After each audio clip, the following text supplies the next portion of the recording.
Yesterday, I was on one of these Facebook pages for parents, and I came across a guy who posted something interesting. So he's got a couple of daughters, and he started out by saying, I really love my daughters, but, and anytime you hear that, he's about to spill the beans, right?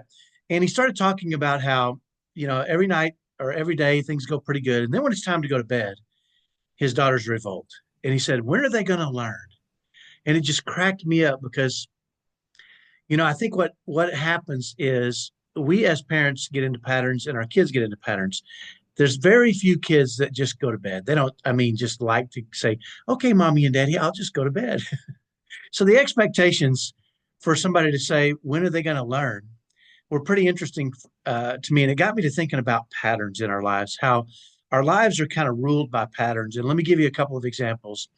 Um, One is you drive to work, and you've probably done this. You drive all the way to work, and then you get to work and you get out of your car and you realize you don't remember one moment of that entire drive. And you've driven the whole way because you've done it so many times, it doesn't require you to think. You just follow patterns. If something unusual happens, you adjust, but typically just driving to work is driving to work, and you are in what I call robot mode, and you just do what you do. It doesn't require any thought. And really, the reason I'm doing this video this morning is because as I was drying, I've injured myself playing basketball.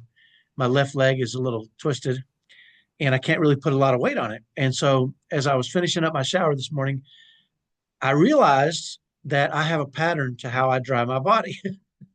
And we all do. And you might not think so, but pay attention the next time you get out of the shower and you start drying off.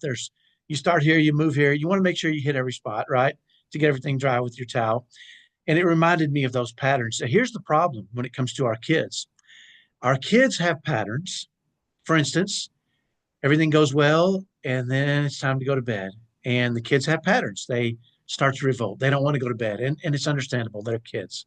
I don't want to go to bed either sometimes, even though I know it's good for me and I need my sleep, right? But the most important part of this whole thing is that the parents have patterns too. So the kids revolt, the parents have patterns they fall into because they've had this experience so many times that they just fall into a pattern and either they yell or scream or fuss at the kids or get frustrated or whatever your pattern as a parent is. Here's the really cool part about the story. If you realize, hey, tonight when I get ready to put my daughters in bed, they're going to revolt. Now, that's their pattern. I have a pattern too that I've fallen into just by happenstance.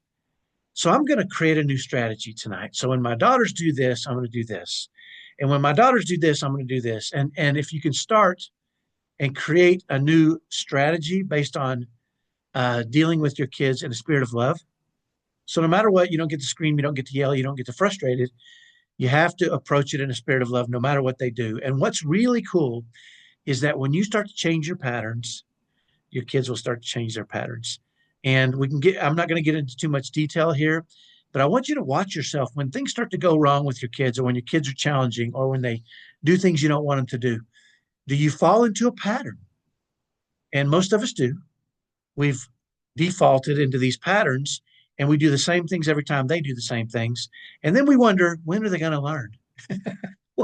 When are we going to learn, right? When are we going to learn as parents when they do something? If we fall into a consistent pattern, they'll just keep doing the same things they are. We'll keep doing the same things that we are. And I think, as Einstein said, the definition of insanity is doing the same things over and over and expecting a different result. So that's the assignment for this Christmas holiday. Watch your patterns. See what happens when your kids misbehave or are defiant or whatever they do that frustrates you. What pattern do you fall into? And realize that this is going to happen and pre-think, what are the steps I'm going to take the next time my kids do this? And, create a strategy for yourself. First, I'm going to do this and then this and then this, and do it in a spirit of love. And if you can stay in that spirit of love, watch. It's interesting what'll happen for you and your family. Hopefully that's helpful. Have a great day. Talk to you next time. Bye-bye.